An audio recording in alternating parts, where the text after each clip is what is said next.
안녕하세요. 김호준입니다. 어제 MBC 신임 사장이 내정됐습니다.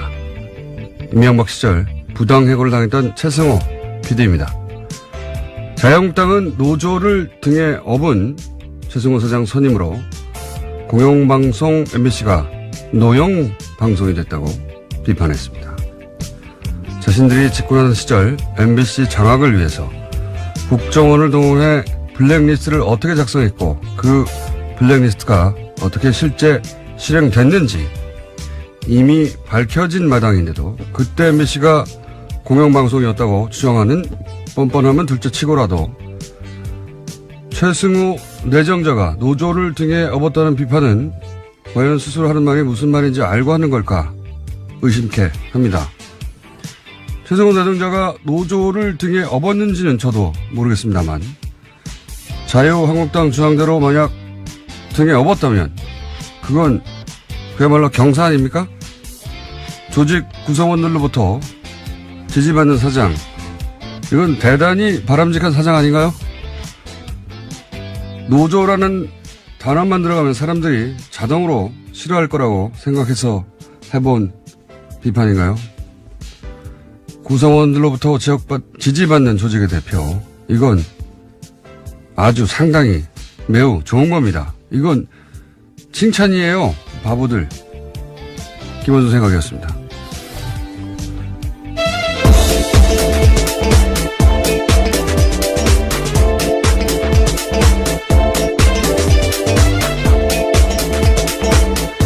시사인의 김은지입니다. 자, 오늘은 제가 자체 미니를 하나 할 수 있어요. 옵션 열기 네, 자체 미니. 최초 아닌가요? 자체 미니. 그래서 일단 짧게 주요 뉴스를 짚고 자체 미니를 하도록 하겠습니다. 네, 미니 인터뷰를 스스로 하시겠다는 말씀이신 거죠? 그렇죠. 네. 아까 담당 PD도 깜짝 놀라시던데요. 미니 누구랑 하냐고. 나랑. 스스로 자체 미니를 하도록 하겠습니다. 자, 왜냐하면 이 옵션 열기 검색어 아직도 있어요. 예, 그렇죠. 어제 하루 종일 실시간 검색 순위 1위였습니다. 그리고 뭐 종편도 여기다 대해서 뭐 그거 아니라고 반론도 하고 뭐 여러 가지 말들이 많은데, 예. 제가 오늘 완전한 한삽 덮어가지고. 네, 김어준이 묻고 김어준이 답한다. 뭐 이런 코너. 왜 그런 말을 해야 하는가. 자, 첫 번째 뉴스는 뭡니까? 네, 다스는 누구 겁니까? 관련된 소식입니다. 어제 참여연대와 민변이 다스의 비자금 의혹과 관련해서요. 이상은 대표이사와 성명불상의 실소유주를 서울중앙지검에 고발했습니다. 이게 너무 웃겨요. 성명불상 실소유주. 네, 여기서 성명불상의 실소유주는요. 사실상 이명박 전 대통령을 가리키는 겁니다. 그건 뭐 전국민이 다 아는 건데. 네. 어쨌든 법적으로는 여전히 성명불상 그렇죠. 실소유주가 맞죠. 예. 네. 이들 단체는 두 사람을 횡령, 범죄수익 은닉 규제, 조세포탈 등 혐의로 수사해달라고 요청을 한 건데요. 두 사람이 공모해서 2003년부터 2008년까지 다스의 해외 수입 원자재 가격을 부풀리는 수법으로 약 120억 원의 비자금을 만들었다라는 주장입니다. 그런 다음에 국세청의 추적을 피하기 위해서 43개의 차명 계좌에 넣어 관리했다라는 건데요. 뿐만 아니라 2007년 BBK 사건의 특별검사를 지냈던 정호영 변호사도 특수직무유기 혐의로 고발했습니다. 정 변호사가 당시에 다스 비자금을 확인하고도 이를 수사하지 않은 채 덮었다라는 주장입니다. 이건 뭐 저희가 몇 달째 하고 있는 이야기입니다. 예. 자, 관련 뉴스가 JTBC에서 몇 가지 주르륵 나왔죠? 예. 네, 정호영 특검에서 어떤 문제가 있었는지에 대한 보도인데요. 과거 BBK 특검은 비자금 조성 과정이 담긴 다스 내부 문건을 확보하고도 오히려 다스에 돌려줬다라는 증언을 JTBC가 어제 저녁에 보도했습니다. 특검이 비자금 120억 원을 발견하고도 회사에 돌려준 데 이어서 주요 증거물까지 피의자에게 돌려줬다라는 주장이 나온 건데요. 당시 특검이 문건을 돌려주면서 이 문건들을 보면 다스가 어떻게 비자금을 만들었는지 알 수 있다. 이런 설명까지 했다라는 겁니다. 이 때문에 특검이 다스 실소유주 규명할 증거 은폐를 도운 게 아니냐라는 지적도 나오고 있는데요. 또 다른 증언도 있습니다. 다스 내부 관계자에 따르면 특검이 왔는데 특별검사가 와서 사장실 가서 커피 한 잔 먹고 그냥 갔다라는 겁니다. 그러니까 제대로 수사 안 했다라는 거죠. 이건 특검이 아니라 공범이었어요. 예. 당시 물론 특검에 소속됐던 모든 검사들이 이 내용을 다 알고 있지는 않았겠지만 적어도 이 사항을 이렇게 처리하도록 결정한 특검보, 예. 및 몇몇은 반드시 수사 대상이 돼야 된다. 예. 공범이었다.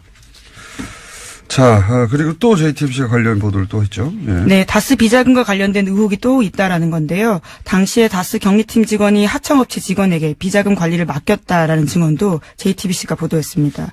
현금 수천만 원이 담긴 쇼핑백을 주면서 비자금 조성을 시켰다라는 건데요. 심지어 해당 직원은 특검 조사에서 비자금을 다 자기가 조성했다라는 진술을 했지만요. 특검은 더 이상 수사하지 않았다라고 합니다. 그렇겠죠. 예. 그리고 그렇게 해가지고 이제 120억대 비자금 계속 나오는 그 비자금 120억대 비자금을 20대 직원 하나가 내가 다 해먹었고 내가 했다니까 계속 주장하는 거야. 네, 당시 특검에서 그렇게 주장했다는 건데요. 그래서 근데 특검이 그랬겠지 하고 수사 안 했다는 거 아닙니까? 예. 심지어 해당 직원은 지금까지도 다스에서 근무하고 있다라고 합니다. 120억을 해먹었다는데. 그리고 JTBC 취재진들이 정호영 특검과 관계자한테 여러 차례 해명을 요청했지만요. 아무런 답변도 듣지 못했다라고 합니다. 답변 어떻게 합니까? 자, 사실 이 이야기도 저희가 뉴스공장에서 했던 이야기입니다. 했던 이야기인데, 뉴스공장과 JTBC 영향력 차인가요? 예. 좀 억울합니다. 어쨌든, 다시 한번 JTBC에서, 예, 보다 구체적인 이제 관계자들의 증언과 함께, 예, 영상으로 확인 사살을 해준 내용입니다. 네. 수사하지 않을 수 없죠. 예, 이제는. 네, 미리 예고드리면 다음 주 시사인에도 관련 보도가 나갑니다. 자, 그러면 다른 거 전에, 예. 예, 제가 한 가지 좀 더 할까요? 네. DJ 비자금 의혹, 이거 굉장히 재밌는 뉴스예요. 예. 네, 오늘 아침 경향신문 보도인데요. 2008년에 불거졌던 당시 DJ 비자금 의혹과 관련해서 제보자가 박주원 국민의당 최고위원이다라는 겁니다.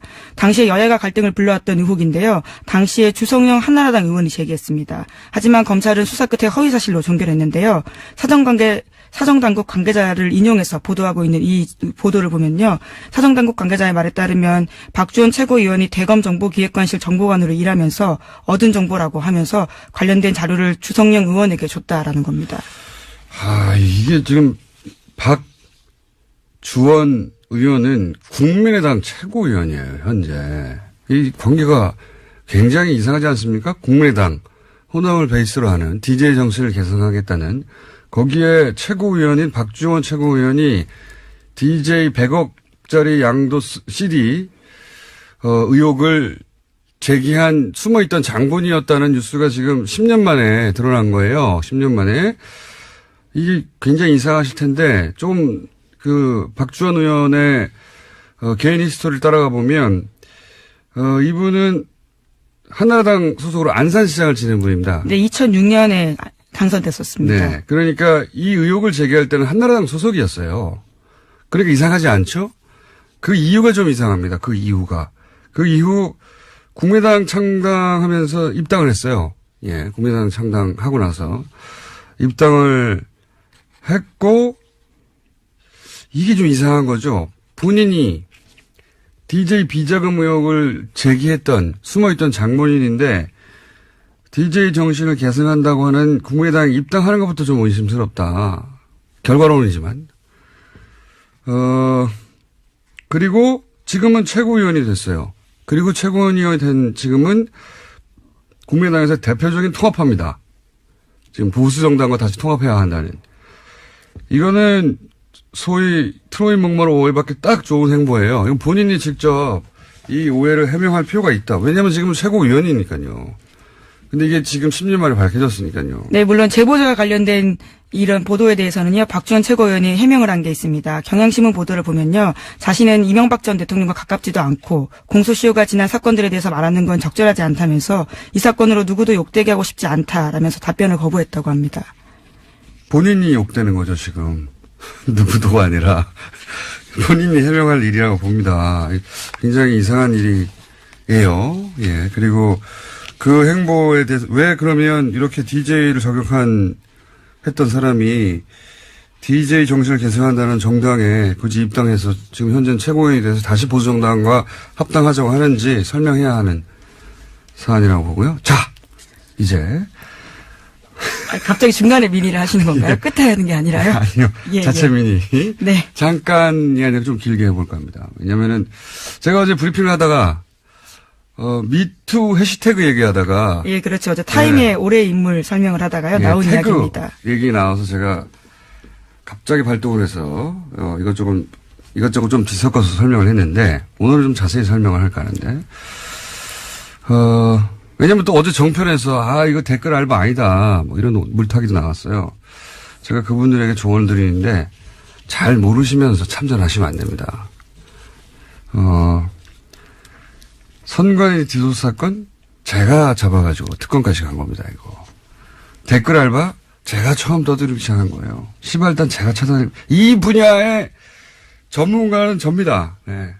자, 그래서 잘 모르면서 그렇게 참전해가지고 이거 댓글 알바 아니다, 이런 물타기 하시면 나중에, 곤욕을 치를 수 있습니다. 자, 우선 자세히 제가 설명을 드릴게요. 어제는 제가 짧게 얘기했는데, 이 댓글 부대는 우선 네이버가 활동 베이스로 봅니다. 자, 예를 들어보죠.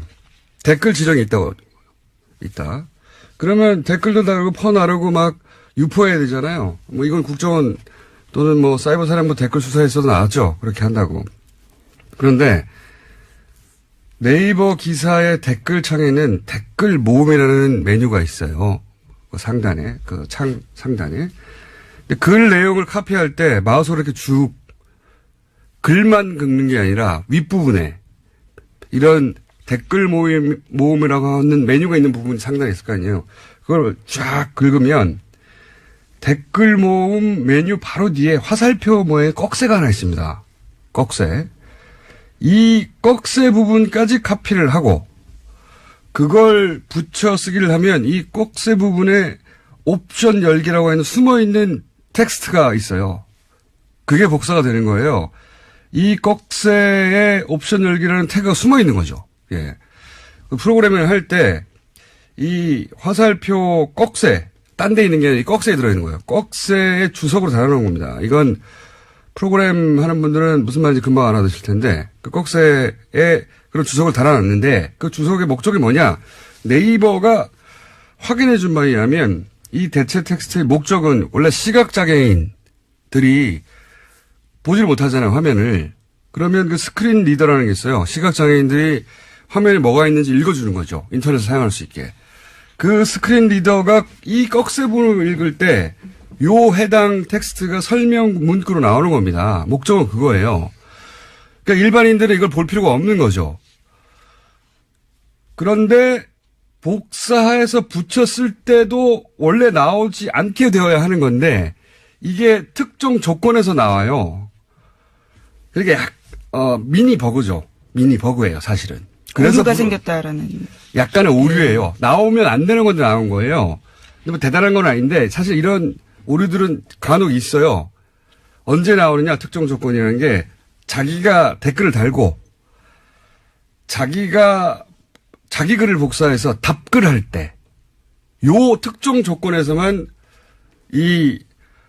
여기까지 이해하셨죠? 그러니까 자기가 자기 댓글을 복사할 때만 뜬다, 뭐 이런 의미로. 자기 댓글을 그냥 복사하기만 하는 게 아니라, 답글 창을 열고 복사할 때, 그 조건에서만 요 오류가 탁 나오는 거예요. 요 조건에서만 나옵니다. 그러니까 이 꺽쇠 부분까지 쭉 긁어서 카피를 하면 옵션 열기라고 하고 하는 숨어있는 텍스트가 탁 복사되고 카피할 때 그게 톡 튀어나오는 거예요.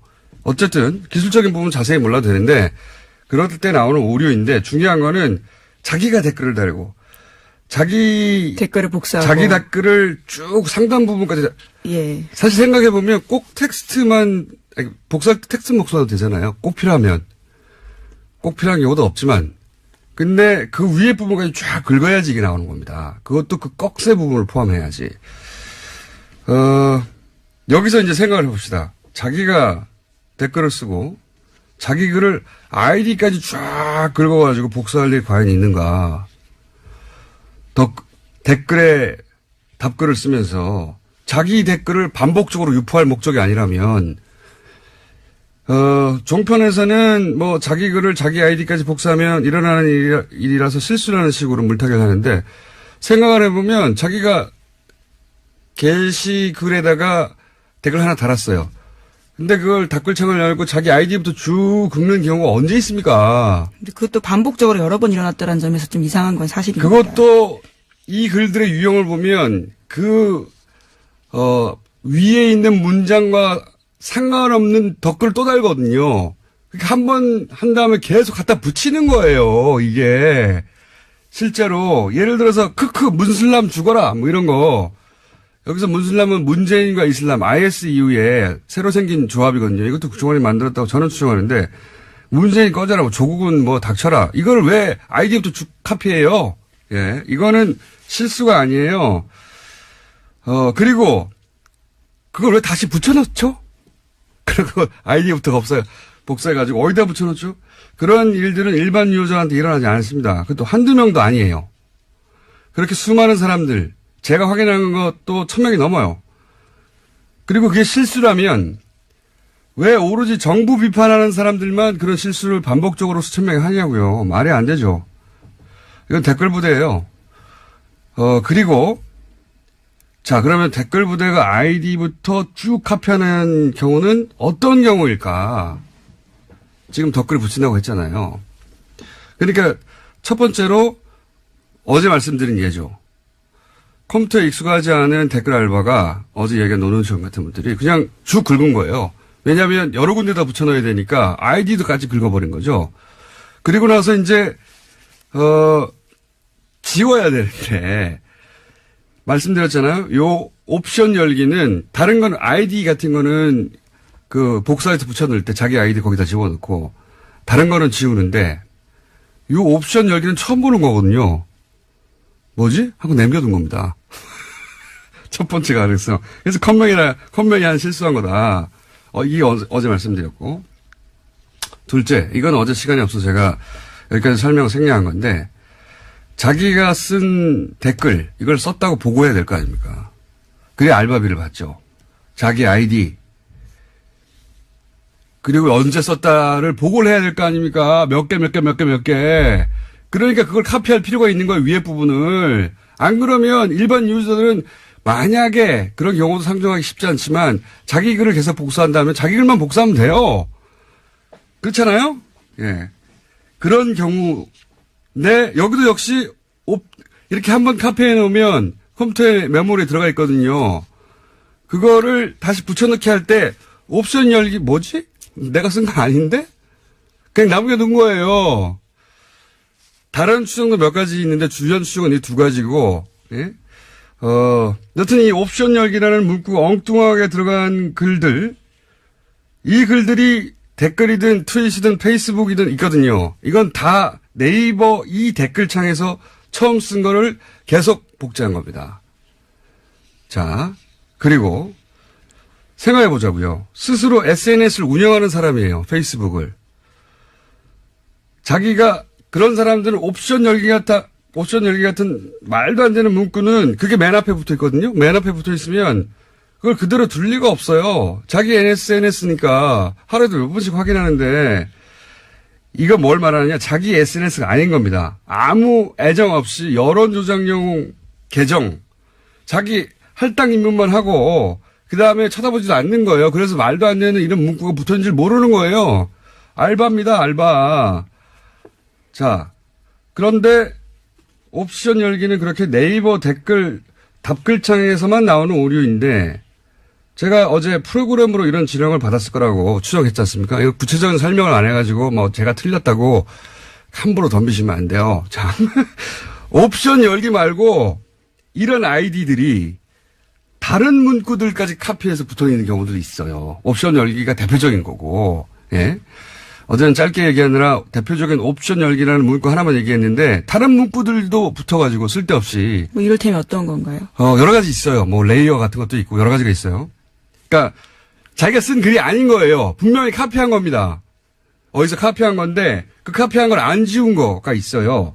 근데 그걸 그대로 트위터나 페이스북에 갖다 붙인 글들이 꽤 있습니다. 그래서 제가 이걸 보면서 이건 네이버 이외에 어떤 프로그램의 메뉴 부분을 긁다가 같이 붙이게 된 거구나 추정을 한 거예요. 그리고 또 한 가지 생각을 해보면 이제 댓글 지정이 있다고 칩시다. 그럼 내용만 갑니까? 아니에요. 그걸 어디다 쓸 건지 지정해 줘야 되잖아요. 그러니까 그 글을 어디다 달지 링크가 같이 가야 됩니다. 이게 짧은 게 아니란 말이에요. 이거 불러줄 수도 없어요. 그러면 카톡이나 메일 같은 걸로 보낼 수도 있어요. 물론.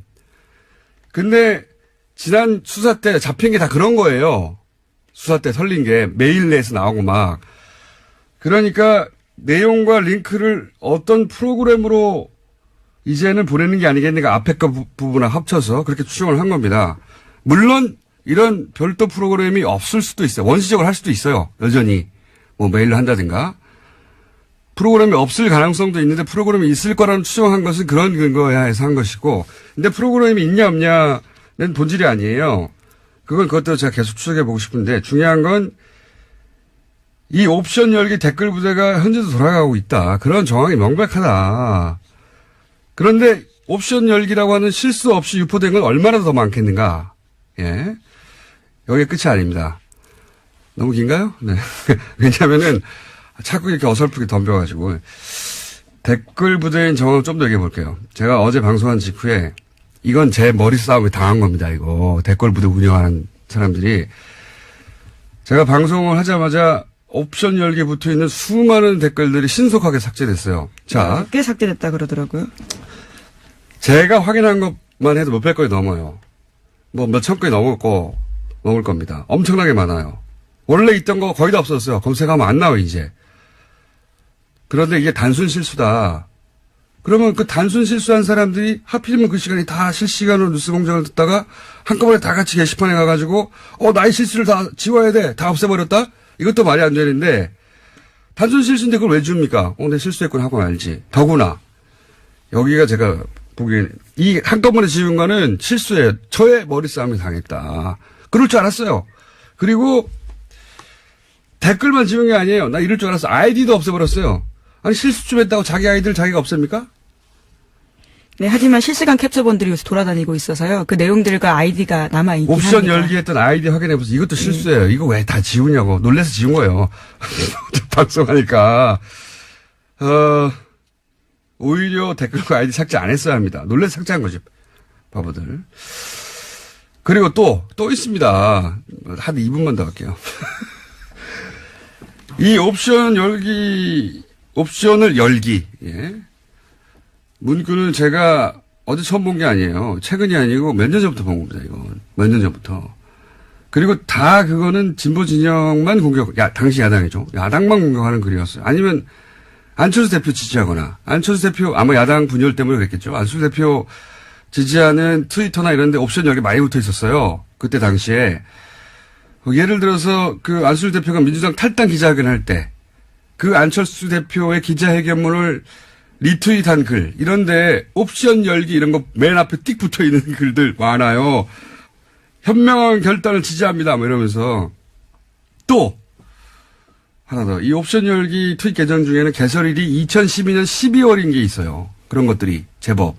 그러니까 2012년 12월 대선 때 댓글 부대가 최고로 왕성할 때 대량 생산된 계정들 중에 일부가 여전히 살아남았던 게 아니겠는가라고 저는 추정을 하고 한 가지만 더 할게요. 개인적으로 가장 이상한 부분은 이런 겁니다. 이런 걸 제가 하루 이틀 쳐다본 게 아니거든요. 어제 처음 얘기한 거지만. 보통은 기사가 메인이 노출이 돼야 댓글이 달리죠. 어딘지 모르니까 일반인들은. 근데 저는 오래전부터 요거는 댓글 부대에 관심이 많겠는데 하는 뉴스가 있으면은 원래 뭐 수십 개 관련 기사가 있잖아요. 저는 그 수십 개를 다 클릭해 봅니다. 댓글이 어떻게 달렸는가 일부러 보려고.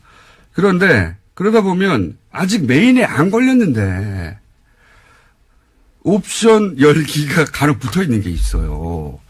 그러니까 그리고 나서 이 옵션 열기가 붙어 있는 수십 개, 수백 개의 기사 중에 하나는 어김없이 그 기사가 메인에 걸립니다. 그래서 제가 항상 의아했던 것은 그걸 몇 번 본 적이 있거든요. 그러니까 메인에 떠서 작업을 한 게 아니라 작업이 먼저 있고 그게 메인에 뜨는 경우 아니 이 댓글 작업자는 메인에 걸릴 줄 어떻게 알았을까? 개인적으로 가장 이상하게 생각했던 케이스들인데 종합적으로 여전히 댓글 부대는 여전히 운영된다 얘기를 하고요. 그리고 잘 모르시면 여기에 참전을 하시면 안 됩니다. 제가 이 분야의 전문가입니다. 오늘은 미니 여기까지 할게요. 또 다른. 미니가 아닌 것 같은데요. 제가 진행자가 될 것 아니, 어제 이제 같고요. 제가 떡밥을 던졌더니 와르르 물어가지고, 예, 반가워서 미니를. 이 미니를 할 사람이 없어요, 국내에. 그래서 자체 미니를 좀 길게 하고, 시간을 다 먹었네요, 제가? 네. 네. 어쨌든 어제 당황했을 거예요, 이 댓글 부대. 아이디도 막 삭제하고 댓글도 삭제하고 난리가 났던데. 조직과 예산이 확인되면 더더욱 이제 좋을 것으로 보이는데요. 그건 쉽지 않을 거라고 봅니다. 아웃소싱한 것 같아요. 국정원 직원이 직접 이런 바보 같은 짓을 했을 거라고 저는 보지는 않습니다. 예. 어디 있다. 뭐 이런 추정들이 확인되기 위해서는. 네. 외부 공장이 있다고 제가 봅니다. 예. 제가 댓글 부대 개인 스토커예요. 또 미니를 하셔야 될 것 같은데요. 아니 뭐 이제 욕에 대한 대응이 나오면 또 다시 제가 미니를 길게 야금야금 하겠습니다. 여기까지만 일단 하죠. 댓글 부대 있습니다. 돌아갑니다. 자, 그 외에 뭐 이스라엘 뉴스는 저희가 월요일 날 국제면에서 다루고, 네, 그 외에 또 다른 뉴스들을. 네, 박근혜 전 대통령 오촌 살인사건 관련된 보도 이야기 다시 한번 드리면요. 2013년부터 이것으로 재판을 받았던 주진우 기자와 김어준 공장장이 무죄를 확정받았습니다. 여기까지 하죠. 예. 예. 저 아직 기소유예 남아있는데요. 헌법재판소에서 헌법소원 넣어놨는데 기다리고 있는 중입니다. 빨리 좀 부탁드립니다. 여기까지 하겠습니다. 예, 시사인의 김은지였습니다. 감사합니다. 국정원이 댓글 사건 때 가짜 사무실을 만들었다. 네. 이미 밝혀진 바 있죠. 그런데 이 가짜 사무실을 다른 사건에서도 네, 만들었다는 의혹이 어제 제기됐습니다. 이 내용으로 기자회견을 했던 민변의 양승봉 변호사 스튜디오에 직접 나오셨습니다. 안녕하십니까? 네, 안녕하십니까? 자, 제보를 받아서 지금 근데 그 제보가 편지로 왔다면서요? 예. 민변의 특정 변호사에게. 예. 제가 잘 아는 변호사인데. 아주 집요한 나쁜 변호사예요. 예. 그 편지에 담긴 내용이 뭡니까? 똑같은 행위, 댓글 사건에서도 이미 가짜 사무실 만들고. 압수수색을 하는데 진짜 사무실이 아니라 영화 세트처럼 가짜를 만들어 놓고 거기를 압수수색하게 만든. 예. 그렇죠. 그리고 거의 서류 제공하고 컴퓨터도 거기 썼던 거 제공하는 게 아니고. 가짜를 갖다 놓고. 다른 컴퓨터, 다른 곳에 사용하던 컴퓨터를 제공한 겁니다. 처음부터 완전 다 가짜인데. 예. 그런데 그게 똑같은 일이 1년 뒤에 일어났던 거죠. 유호성 사건. 사건. 증거 조작 드러나고 나서 그거 수사할 때도 똑같은 일이 일어났다는 겁니다. 그거를 이제 무슨 이메일이나 이런 게 아니라 옛날 방식의 진짜 편지를 통해서 보냈다면서요. 예. 아마 추적을 피하고 싶어서 그랬던 것 같은데. 그렇죠. 그런데 이제 저도 제보를 많이 받아보지만 제보가 진짜인지 가짜인지 사실 일단 판별하는 것부터가 시작 아닙니까? 예. 이걸 진짜라고 판단하신 이유가 뭡니까? 저희들이 이게 진짜로 판단할 수밖에 없는 이유가 이게 내부자가 아니면 도저히 알 수 없는 그런 내용이 너무 많아요. 보면. 예를 들면요. 예를 들면은 이 사건 관련돼서 이미 재판 과정이라든지 언론에서 많이 알려진 사람들이 있었거든요. 네. 근데 그 상선들, 일선들 2급이라든지 1급이라든지. 그러니까 신문 보고 알 수 없는 내용들. 네, 도저히 알 수 없는 거. 판결문에도 나오지 않는 그런 내용 있지 않습니까? 그런 것과 그 사람들이 했던 행동, 이런 것이 굉장히 구체적으로 나와 있습니다. 그러니까 이 사건을 담당한 변호사들은 막 수천 페이지를 읽잖아요. 문서를 만들고. 그걸 다 읽은 사람들은 알고 있는 내용 플러스 우리도 모르는 내용이 여기다 그렇죠. 있네. 예. 오촌살인 사건 제보가 비슷하네요. 예. 그때도 사건 파일을 다 읽고 피의자인 제가 알고 있는 걸 다 알고 있고 플러스 모르는 거까지 알고 있는. 그렇죠. 그럼 믿지 않을 수가 없거든요. 예. 그런 케이스였군요. 예. 근데 여기 모르고 있던 내용이 많이 나왔습니까? 위장사무실 외에도? 예를 들면은 이 사람들이 어떻게 이제 준비를 했고, 그 다음에 이제 어떤 식으로 이걸 은폐하기 위해서 회의를 했고, 그 다음에 2급이 어떤 일을 했습니다. 2급이 예를 들면 자기가 예산 결제를 하지 않습니까? 예. 근데 예산 결제를 했으면 그 서류가 남아있잖아요. 예. 그걸 압수수색 들어오기 전에 빨리 없애라고 그냥 고래고래 가음을 지르고 난리를 쳤답니다. 그리고 1급도 어떤 지시를 또 이걸 은폐하는 지시를 구체적으로 했답니다. 구체적인 내용들이 들어있는 거군요. 예. 구체적인 내용들이. 아마도 추정일 수밖에 없죠. 누가 보냈는지도 말하고 마음을 알 수 없으니까. 이분은 이제 댓글 요 앞에 위장 사무실 관련해서 수사하다가 매우 의심스러운 죽음 둘이 있었지 않습니까? 예. 그걸 보면서 어떤 화가 나거나 그랬던 분이 아닐까 싶기도 한데요. 그럴 수도 있습니다. 제가 봐서는 이분도 제가 봐서는 수사관이었을 것 같아요. 이 수사관이었고 이 수사를 아마 개시할 때부터 굉장히 싫었을 거예요. 상식적인 사람이라면 이런 수사를 할 수가 없거든요. 너무나 처음부터 거짓으로 점철돼 있었기 때문에 굉장히 하기 싫었을 거예요. 근데 지시에 의해서 계속 수사도 하고 계속 진행했는데 결국은 무죄가 됐고 증거 이조까지 나와버리지 않았습니까?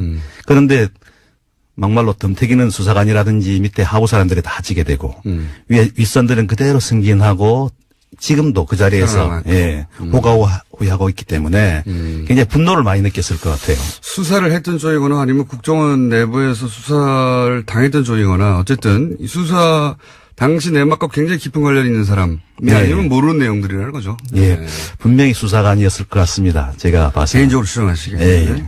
실제 당시 그렇게 가짜 사무실을 만든 게 효과를 발휘했습니까? 엄청난 효과를 발휘했었죠. 일단 진상규명이 제대로 안 되게 은폐가 돼버렸었고, 그다음에 방금 말씀드린 대로 윗선들 있잖아요. 이런 사람들은 차단이 됐습니다. 꼬리 자르기가 이루어져 버린 거죠. 1급이 어떤 역할을 했고 1급이 어떤 역할을 했고 하나도 안 나왔다. 안 나왔었죠. 기소도 되지 않았고 처벌도 그랬죠. 받지 않습니다. 맞습니다. 네. 그때 이제 기억나는 가장 핵심적인 사건은 그 중국 교포, 그러니까 심부름했던 중국 교포가 자살 시도를 한번 하죠.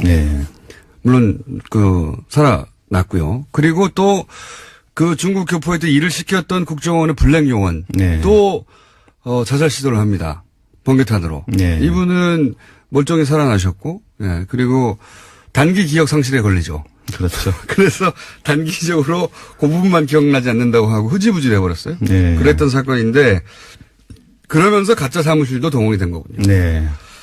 이분이 자살을 시도했던 이분이 자기가 만약에 해임이 되게 되면 가짜 사무실을 만들었던 사실을 언론에 다 알려버리겠다 이런 식으로 협박을 했어요. 국정원을 상대로. 이 제보에 의하면 그렇습니까? 그렇게 되어 있습니다. 제보에. 역시. 이분을 건드릴 수가 없었던 거예요. 이분이 현직 가장입니다. 블랙 요원이라기보다는 가장이죠. 그때는 블랙 요원이라고 이제 언론이 나갔는데 진짜 블랙인지 모르겠습니다. 근데 그러면 그렇게 해서 요 사안에 연루되었던 일부 국정원 직원들이 있긴 있지 않습니까? 윗선은 안 나왔다 하더라도 이제 이 편지는 그 윗선들에 대해서 구체적으로 얘기를 했으니까 이제 수사가 시작될 수밖에 없겠네요. 이거는. 그렇죠. 그런데 그때 어쨌든 동원됐던 직원들, 드러났던 직원들, 이 사람이 다 했다고 지목됐던 부하 직원들의 재판은 어떻게 됐습니까? 현재. 1심에서는 그 1년부터 그 2년 6개월까지 다 징역형, 4명 다 징역형이 선고됐었습니다. 선고됐는데. 예. 근데 항소심에 가서 한 명한테 저희들 표현으로는 몰아주기. 한 명이 2년 6개월 받았던 분이 4년 받고 나머지 3분은 2명이 선고유예를 받아버리고. 선고유예를요? 한 명이 벌금 1,000만 원을 받았습니다. 다 나왔네요. 너무 충격적인 판결이었어요. 이런 중체대한 범죄에 대해서 선고유예 2명. 아니, 멀쩡한 사람을 간첩으로 만들었는데, 국가기관이. 그리고 이거는 또 증거 위조에 관련된 그러니까요. 사안이었는데, 이렇게 그냥 가볍게. 항소심에서 한 사람이 다 몰아받고 나머지는 풀려났다. 복귀를 했고, 현저로 복귀를 했어요. 아예. 현역으로. 그래서 뭐 다른 데 발령받고 이렇게 나갔다고 돼 있습니다. 제보에도. 참. 그러니까 딱 한 사람 4년으로 실형 몰아주고 나머지는 사실상 다 풀려나서 일선으로 복귀했고 게다가 그 위에 간부들은 아예 수사도 받지 않았고 그런데 이제 그 과정 전체를 보고 또 게다가 원조 위장 사무실에 관여됐던 2사람이 미심쩍은 사망에 이르고 이러다 보니 어떤 누군가가 도저히 참을 수가 없다고 하고 알고 있는 내막을 편지로 제보를 하였다. 이런 내용이네요. 이분이 그러니까 누구를 조사하면 바로 알 수 있다. 이런까지 자세하게 알려줍니다. 기왕 편지를 쓰기로 했으니 수사가 시작되면 바로 드러날 수 있을 정도로 구체적으로 썼겠네요. 아주 자세합니까? 그 내용을 세부적으로 밝히지는 않았는데 누구를 조사하면 이렇게 위장 사무실을 만들어서 방해했다는 것을 바로 알 수 있다 하면서 누구를 조사하라고 실명까지 제시를 하고 있습니다. 그렇군요. 조사하다가 정 안 되면 이분이 결국 나설 수도 있긴 하겠습니다. 그럴 수도 있겠습니다. 정정 안 되고 부인하면. 대단한 제보네요. 이런 정도로 구체적인 제보는 잘 기억이 안 나는데요. 관계자가. 그러면 이게 새로 어떻게 되는 겁니까? 그 다음 절차는 재수사가 이루어진답니까? 어떻게 되는 겁니까? 저희들이 어저께 또 검찰에 고발장을 접수했습니다. 그리고 이분은 진정상태로 들어갔는데 저희들이 정식으로 고발을 접수했고 검찰에서도 수사를 인지하고 이 정도 되면 뭐 안 할 수가 없을 겁니다. 안 할 수가 없겠네요. 예. 자, 그러면 당시 사실 검찰의 책임도 묻지 않을 수 없어요. 당시 그 전체 과정 이런 가짜 증거를 내밀고 가짜로 전체 사건이 이루어졌는데 검찰은 그러면 이 가짜를 단 하나도 제대로 검증하지 못했을 뿐만 아니라 뭐 사실상 국정원이 원하는 방향대로 갔지 않습니까? 네. 그러니까 유호성 씨를 조사할 때 기소하고 할 때. 네. 검찰에 대한 책임을 묻는 부분은 혹시 없습니까? 그 안에서? 국가보안법 사건이 유일하게 검찰이 좀 의리되는 그런 사건이더라고요, 보니까. 오히려 국정을 약간 휘둘리는 맛이 좀 있습니다. 예. 많이 휘둘리는 맛이 예. 있죠. 그런데 예. 검찰도 이우성 사건 그 재판을 진행하면서 또 수사 단계에서부터 분명히 미심적인 부분을 느낄 수밖에 없었거든요. 네. 근데 그냥 계속 고해버리더라고요, 보니까. 그래서 저는 정신이 좀 약간 좀 의문이었고 한심함도 좀 느꼈었는데 실제로 이우성 그 출입경 기록이 위조됐다는 사실은 네. 항소심에서 그 위조 증거가 나왔잖아요. 네. 근데 1심에서도 굉장히 그게 말이 많이 주고받았었습니다. 진짜 기록 누가 갖고 있지 않느냐 내놔라 했는데 계속 없다고 하더라고요. 그런데 그 진짜 기록과 다른 허위 위조 증거 기록을 검찰이 항소심에서 제출하면서 네. 자기들이 진짜 기록을 가지고 수사한 사실을 인정을 하더라고요. 처음에. 예. 그래서 진짜 기록하고 가짜 기록하고 다르다는 것을 알고 있는데도 그걸 내는 거예요. 내놓고 계속 내놓고. 예, 내놓고 자기들이 이건 진짜 기록이라고 이렇게 거짓말을 계속 하는 거예요. 검찰도 책임이 분명히 있네요. 있습니다. 예, 일종의 종범 역할을 해줬네요. 같이. 네. 이게 사실은 범죄인데. 네. 그런데 제가 이제 여기까지 하고 일단 수사가 시작되면 좀 구체적으로 한 번 더 보실게요. 수사가 시작하면 누가 언제 어떻게 뭐 이런 이야기를 검찰 수사를 촉구하는 의미에서라도 네. 한 가지만 딱 여쭤볼게요. 지난달 국정원 적폐청산 TF가 서울시 공무원 간첩 조작 사건을 다뤘어요. 네. 그렇죠? 물론 저는 이제 적폐청산 TF가 서버에 있는 문서만으로 모든 그때 일어났던 일을 전모를 확인한다는 건 불가능하다고 생각합니다. 거기에 뭐 요약된 보고서 같은 거 있을 테니까. 그럼에도 불구하고 이 발표가 굉장히 실망스럽다고 평가했거든요. 그 이유를 좀 설명해 주십시오.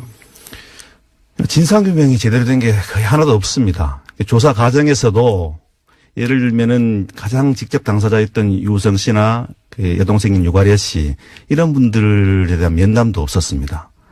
그리고 어떻게 보면은 가장 이 사건 적폐라면은 간첩을 만들어내고 그다음에 허위 증거를 만들어내고 그다음에 참고인들 가짜 진술을 해줄 사람을 만들어낸 그런 게 이제 간첩 사건 조작과 관련해서는 적폐라지 않겠습니까? 국가 권력이 민간인을 찍어가지고 예. 가짜를 만드는 다음에 만약에 실제 그렇게 해서 안 밝혀졌으면 평생 감옥에 갔을 거 아닙니까? 그렇죠. 예. 그때 7년을 구형했었습니다.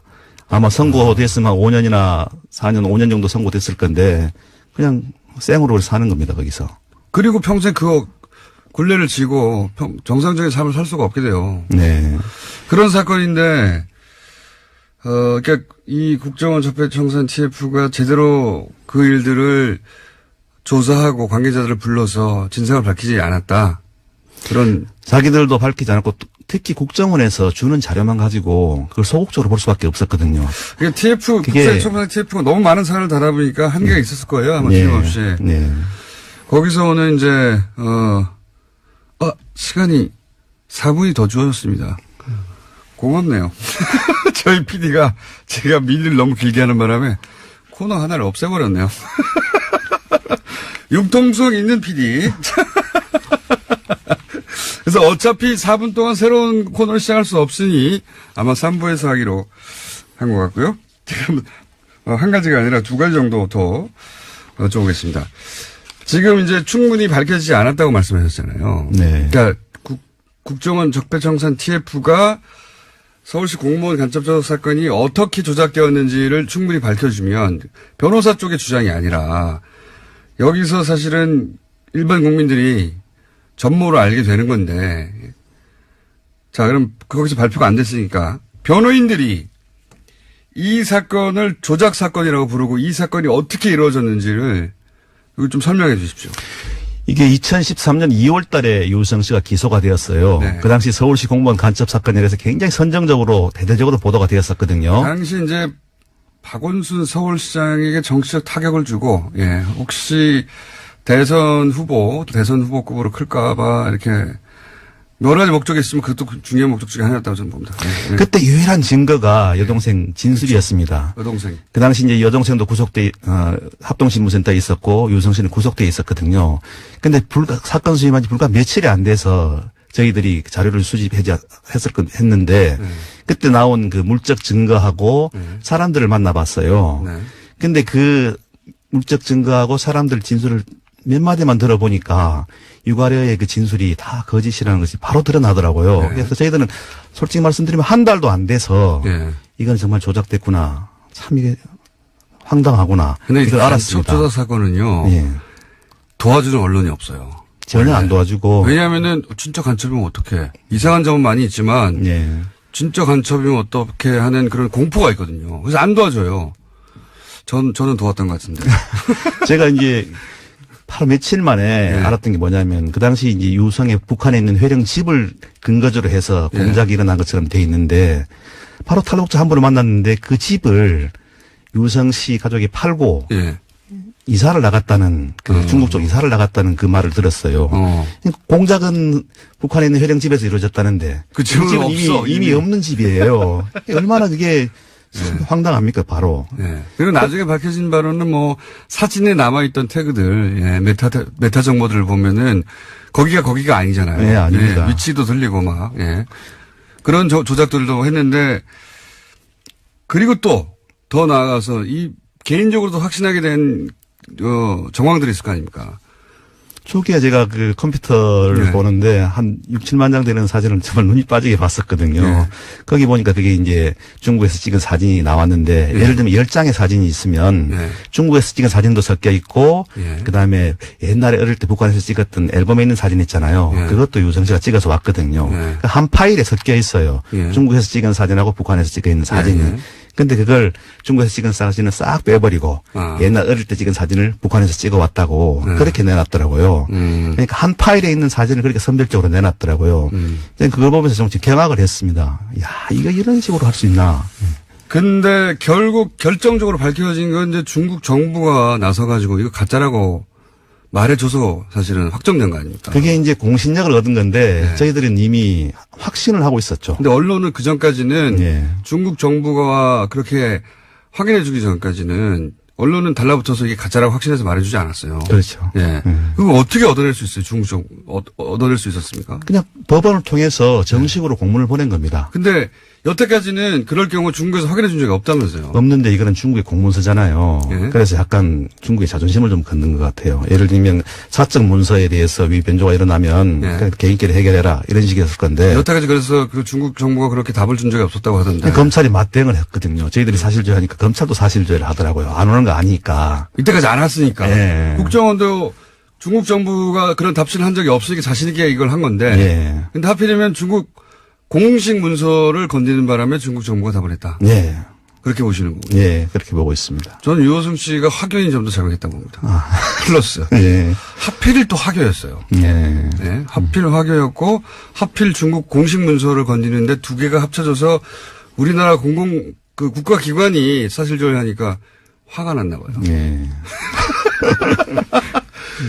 그래서 이 사건의 전모가 밝혀졌습니다. 그런데 여기도 국정원이 가짜 사무실을 운영했다. 오늘 여기까지 하고요. 그럼 구체적으로 가짜 사무실을 어떻게 운영해서 누가 책임져야 되는가? 이거 한 번 더 모실게요. 네, 알겠습니다.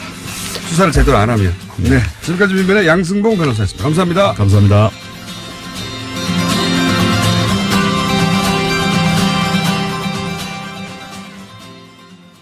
안녕하세요. 김호준입니다. 어제 MBC 신임 사장이 내정됐습니다. 이명박 시절 부당해고를 당했던 최승호 PD입니다. 자유한국당은 노조를 등에 업은 최승호 사장 선임으로 공영방송 MBC가 노영 방송이 됐다고 비판했습니다.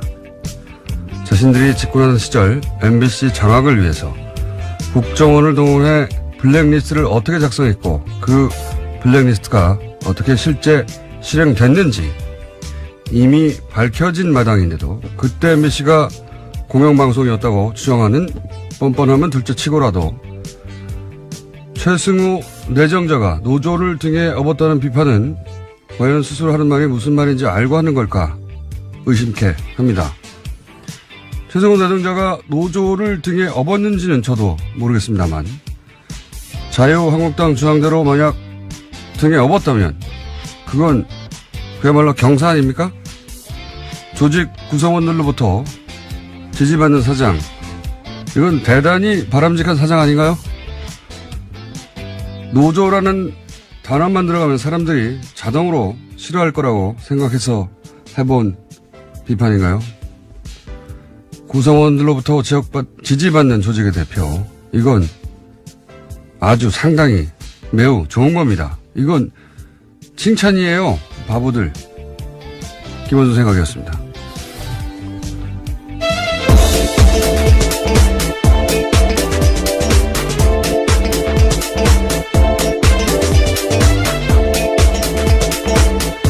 시사인의 김은지입니다.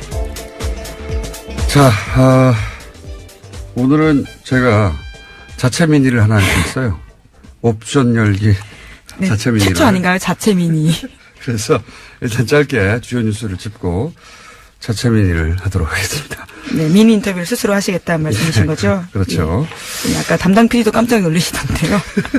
미니 누구랑 하냐고. 나랑. 스스로 자체 미니를 하도록 하겠습니다. 자, 왜냐하면 이 옵션 열기 검색어 아직도 있어요. 예, 그렇죠. 어제 하루 종일 실시간 검색 순위 1위였습니다. 그리고 뭐 종편도 여기다 대해서 뭐 그거 아니라고 반론도 하고 뭐 여러 가지 말들이 많은데, 예. 제가 오늘 완전한 한 삽 덮어가지고. 네, 김어준이 묻고 김어준이 답한다. 뭐 이런 코너. 왜 그런 말을 해야 하는가. 자, 첫 번째 뉴스는 뭡니까? 네, 다스는 누구 겁니까? 관련된 소식입니다. 어제 참여연대와 민변이 다스의 비자금 의혹과 관련해서요. 이상은 대표이사와 성명불상의 실소유주를 서울중앙지검에 고발했습니다. 이게 너무 웃겨요. 성명불상 실소유주. 네, 여기서 성명불상의 실소유주는요. 사실상 이명박 전 대통령을 가리키는 겁니다. 그거 뭐 전 국민이 다 아는 건데. 네. 어쨌든 법적으로는 여전히 성명불상 그렇죠. 실소유주가 맞죠. 예. 네, 이들 단체는 두 사람을 횡령, 범죄 수익 은닉 규제, 조세 포탈 등 혐의로 수사해달라고 요청을 한 건데요. 두 사람이 공모해서 2003년부터 2008년까지 다스의 해외 수입 원전. 제가 어제 브리핑을 하다가 미투 해시태그 얘기하다가 예, 그렇죠. 어제 타임의 올해 인물 설명을 하다가요. 나온 태그 이야기입니다. 얘기 나와서 제가 갑자기 발동을 해서 이것저것 좀 뒤섞어서 설명을 했는데 오늘은 좀 자세히 설명을 할까 하는데 왜냐면 또 어제 정편에서 이거 댓글 알바 아니다 뭐 이런 물타기도 나왔어요. 제가 그분들에게 조언을 드리는데 잘 모르시면서 참전하시면 안 됩니다.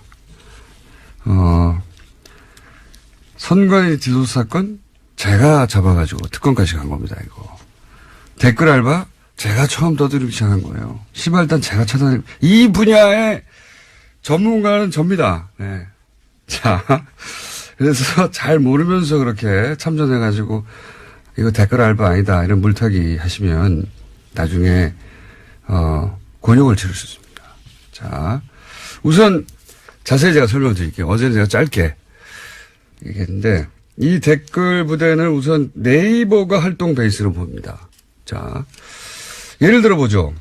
댓글 지정이 있다. 그러면 댓글도 다르고 퍼 나르고 막 유포해야 되잖아요. 뭐 이건 국정원 또는 뭐 사이버 사령부 댓글 수사에서도 나왔죠. 그렇게 한다고. 그런데 네이버 기사의 댓글 창에는 댓글 모음이라는 메뉴가 있어요. 그 상단에, 그 창 상단에. 근데 글 내용을 카피할 때 마우스로 이렇게 쭉 글만 긁는 게 아니라 윗부분에 이런 댓글 모음이라고 하는 메뉴가 있는 부분이 상당히 있을 거 아니에요. 그걸 쫙 긁으면 댓글 모음 메뉴 바로 뒤에 화살표 모에 꺽쇠가 하나 있습니다. 꺽쇠. 이 꺽쇠 부분까지 카피를 하고 그걸 붙여 쓰기를 하면 이 꺽쇠 부분에 옵션 열기라고 하는 숨어있는 텍스트가 있어요. 그게 복사가 되는 거예요. 이 꺽쇠에 옵션 열기라는 태그가 숨어있는 거죠. 예. 프로그래밍을 할 때 이 화살표 꺽쇠, 딴 데 있는 게 아니라 이 꺽쇠에 들어있는 거예요. 꺽쇠의 주석으로 달아놓은 겁니다. 이건 프로그램 하는 분들은 무슨 말인지 금방 알아두실 텐데, 그 꺽쇠에 그런 주석을 달아놨는데, 그 주석의 목적이 뭐냐? 네이버가 확인해 준 바에 의하면 이 대체 텍스트의 목적은 원래 시각장애인들이 보질 못하잖아요, 화면을. 그러면 그 스크린 리더라는 게 있어요. 시각장애인들이 화면에 뭐가 있는지 읽어주는 거죠. 인터넷을 사용할 수 있게. 그 스크린 리더가 이 꺽쇠본을 읽을 때 요 해당 텍스트가 설명 문구로 나오는 겁니다. 목적은 그거예요. 그러니까 일반인들은 이걸 볼 필요가 없는 거죠. 그런데 복사해서 붙였을 때도 원래 나오지 않게 되어야 하는 건데 이게 특정 조건에서 나와요. 그게 미니 버그죠. 미니 버그예요, 사실은. 그래서 오류가 생겼다라는. 약간의 오류예요. 나오면 안 되는 건데 나온 거예요. 근데 뭐 대단한 건 아닌데 사실 이런 오류들은 간혹 기자재 가격을 부풀리는 수법으로 약 120억 원의 비자금을 만들었다라는 주장입니다. 그런 다음에 국세청의 추적을 피하기 위해서 43개의 차명 계좌에 넣어 관리했다라는 건데요. 뿐만 아니라 2007년 BBK 사건의 특별검사를 지냈던 정호영 변호사도 특수직무유기 혐의로 고발했습니다. 정 변호사가 당시에 다스 비자금을 확인하고도 이를 수사하지 않은 채 덮었다라는 주장입니다. 이건 뭐 저희가 몇 달째 하고 있는 이야기입니다. 예. 자.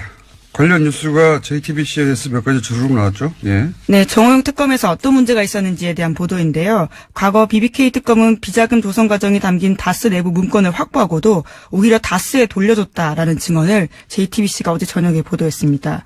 특검이 비자금 120억 원을 발견하고도 회사에 돌려준 데 이어서 주요 증거물까지 피의자에게 돌려줬다라는 주장이 나온 건데요. 당시 특검이 문건을 돌려주면서 이 문건들을 보면 다스가 어떻게 비자금을 만들었는지 알 수 있다. 이런 설명까지 했다라는 겁니다. 이 때문에 특검이 다스 실소유주 규명할 증거 은폐를 도운 게 아니냐라는 지적도 나오고 있는데요. 또 다른 증언도 있습니다. 다스 내부 관계자에 따르면 특검이 왔는데 특별검사가 와서 사장실 가서 커피 한 잔 먹고 그냥 갔다라는 겁니다. 그러니까 제대로 수사 안 했다라는 거죠. 이건 특검이 아니라 공범이었어요. 예.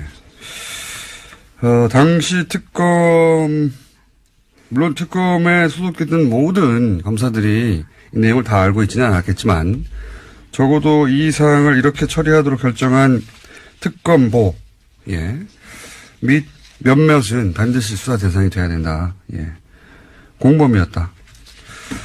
자, 그리고 또 JTBC가 관련 보도를 또 했죠. 예. 네, 다스 비자금과 관련된 의혹이 또 있다라는 건데요. 당시에 다스 경리팀 직원이 하청업체 직원에게 비자금 관리를 맡겼다라는 증언도 JTBC가 보도했습니다. 현금 수천만 원이 담긴 쇼핑백을 주면서 비자금 조성을 시켰다라는 건데요. 심지어 해당 직원은 특검 조사에서 비자금을 다 자기가 조성했다라는 진술을 했지만요. 특검은 더 이상 수사하지 않았다라고 합니다. 그렇겠죠. 예. 그리고 그렇게 해가지고 이제 120억대 비자금 계속 나오는 그 비자금 120억대 비자금을 20대 직원 하나가 내가 다 해먹었고 내가 했다니까 계속 주장하는 거야. 네, 당시 특검에서 그렇게 주장했다는 건데요. 그래서 근데 특검이 그랬겠지 하고 수사 안 했다는 거 아닙니까? 예. 심지어 해당 직원은 지금까지도 다스에서 근무하고 있다라고 합니다. 120억을 해먹었다는데. 그리고 JTBC 취재진들이 정호영 특검과 관계자한테 여러 차례 해명을 요청했지만요. 아무런 답변도 듣지 못했다라고 합니다. 답변 어떻게 합니까? 자, 사실 이 이야기도 저희가 뉴스공장에서 했던 이야기입니다. 했던 이야기인데 뉴스공장과 JTBC 영향력 차인가요? 예. 좀 억울합니다. 어쨌든 다시 한번 JTBC에서 보다 구체적인 이제 관계자들의 증언과 함께 영상으로 확인 사살을 해준 내용입니다. 네. 수사하지 않을 수 없죠. 예, 이제는. 네, 미리 예고드리면 다음 주 시사인에도 관련 보도가 나갑니다. 자, 그러면은 다른 거 전에 제가 한 가지 더 할까요? 네. DJ 비자금 의혹 이거 굉장히 재밌는 뉴스예요. 예. 네, 오늘 아침 경향신문 보도인데요. 2008년에 불거졌던 당시 DJ 비자금 의혹과 관련해서 제보자가 박주원 국민의당 최고위원이다라는 겁니다. 당시에 여야가 갈등을 불러왔던 의혹인데요. 당시에 주성영 한나라당 의원이 제기했습니다. 하지만 검찰은 수사 끝에 허위사실로 종결했는데요. 사정당국 관계자를 인용해서 보도하고 있는 이 보도를 보면요. 사정당국 관계자의 말에 따르면 박주원 최고위원이 대검정보기획관실 정보관으로 일하면서 얻은 정보라고 하면서 관련된 자료를 주성영 의원에게 줬다라는 겁니다. 이게 지금 박주원 의원은 국민의당 최고위원이에요, 현재. 이 관계가 굉장히 이상하지 않습니까? 국민의당 호남을 베이스로 하는 DJ 정신을 개선하겠다는 거기에 최고위원인 박주원 최고위원이 DJ 100억짜리 양도 CD 의혹을 제기한 숨어있던 장본이었다는 뉴스가 지금 10년 만에 드러난 거예요. 10년 만에. 이게 굉장히 이상하실 텐데 좀 박주원 의원의 개인 히스토리를 따라가 보면 이분은 한나라당 소속으로 안산시장을 지낸 분입니다. 네, 2006년에 당선됐었습니다. 네, 그러니까 이 의혹을 제기할 때는 한나라당 소속이었어요. 그러니까 이상하지 않죠? 그 이유가 좀 이상합니다. 그 이유가.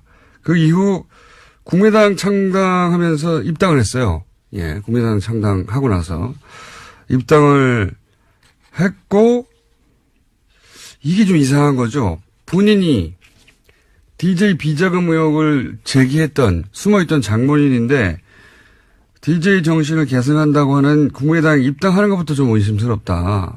결과론이지만. 그리고 지금은 최고위원이 됐어요. 그리고 최고위원이 된 지금은 국민의당에서 대표적인 통합파입니다. 지금 보수 정당과 다시 통합해야 한다는.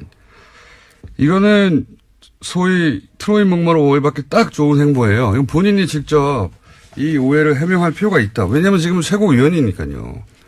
근데 이게 지금 10년 만에 밝혀졌으니까요. 네, 물론 제보자와 관련된 이런 보도에 대해서는요, 박주원 최고위원이 해명을 한 게 있습니다. 경향신문 보도를 보면요, 자신은 이명박 전 대통령과 가깝지도 않고 공소시효가 지난 사건들에 대해서 말하는 건 적절하지 않다면서 이 사건으로 누구도 욕되게 하고 싶지 않다라면서 답변을 거부했다고 합니다. 본인이 욕되는 거죠, 지금. 누구도가 아니라 본인이 해명할 일이라고 봅니다. 굉장히 이상한 일이에요. 예. 그리고 그 행보에 대해서 왜 그러면 이렇게 DJ를 했던 사람이 DJ 정신을 개선한다는 정당에 굳이 입당해서 지금 현재 최고위원이 돼서 다시 보수정당과 합당하자고 하는지 설명해야 하는 사안이라고 보고요. 자, 이제. 갑자기 중간에 민의를 하시는 건가요? 끝에 하는 게 아니라요? 아니요. 예, 자체 민의. 네. 잠깐이 아니라 좀 길게 해볼까 합니다. 왜냐면은, 됐어요. 언제 나오느냐, 특정 조건이라는 게 자기가 댓글을 달고 자기가 자기 글을 복사해서 답글을 할 때, 요 특정 조건에서만 여기까지 이해하셨죠? 그러니까 자기가 자기 댓글을 복사할 때만 뜬다, 뭐 이런 의미로. 자기 댓글을 그냥 복사하기만 하는 게 아니라, 답글 창을 열고 복사할 때, 그 조건에서만 요 오류가 탁 나오는 거예요. 요 조건에서만 나옵니다. 그러니까 이 꺽쇠 부분까지 쭉 긁어서 카피를 하면 옵션 열기라고 하고 하는 숨어있는 텍스트가 탁 복사되고 카피할 때 그게 톡 튀어나오는 거예요. 어쨌든 기술적인 부분 자세히 몰라도 되는데 그럴 때 나오는 오류인데 중요한 거는 자기가 댓글을 달고 자기 댓글을 복사하고 자기 댓글을 쭉 상단 부분까지 예. 사실 생각해 보면 꼭 텍스트만 복사할 때 텍스트 복사도 되잖아요. 꼭 필요한 경우도 없지만 근데 그 위에 부분까지 쫙 긁어야지 이게 나오는 겁니다. 그것도 그 꺽쇠 부분을 포함해야지. 여기서 이제 생각을 해봅시다. 자기가 댓글을 쓰고 자기 글을 아이디까지 쫙 긁어가지고 복사할 일이 과연 있는가. 댓글에 답글을 쓰면서 자기 댓글을 반복적으로 유포할 목적이 아니라면 종편에서는 뭐 자기 글을 자기 아이디까지 복사하면 일어나는 일이라서 실수라는 식으로 물타기를 하는데 생각을 해보면 자기가 게시글에다가 댓글 하나 달았어요. 근데 그걸 댓글창을 열고 자기 아이디부터 쭉 긁는 경우가 언제 있습니까? 근데 그것도 반복적으로 여러 번 일어났다는 점에서 좀 이상한 건 사실입니다. 그것도 이 글들의 유형을 보면 위에 있는 문장과 상관없는 댓글을 또 달거든요. 한 번 한 다음에 계속 갖다 붙이는 거예요, 이게. 실제로. 예를 들어서, 크크, 문슬람 죽어라, 뭐 이런 거. 여기서 문슬람은 문재인과 이슬람, IS 이후에 새로 생긴 조합이거든요. 이것도 국정원이 만들었다고 저는 추정하는데 문재인 꺼져라고 조국은 뭐 닥쳐라. 이걸 왜 아이디부터 쭉 카피해요?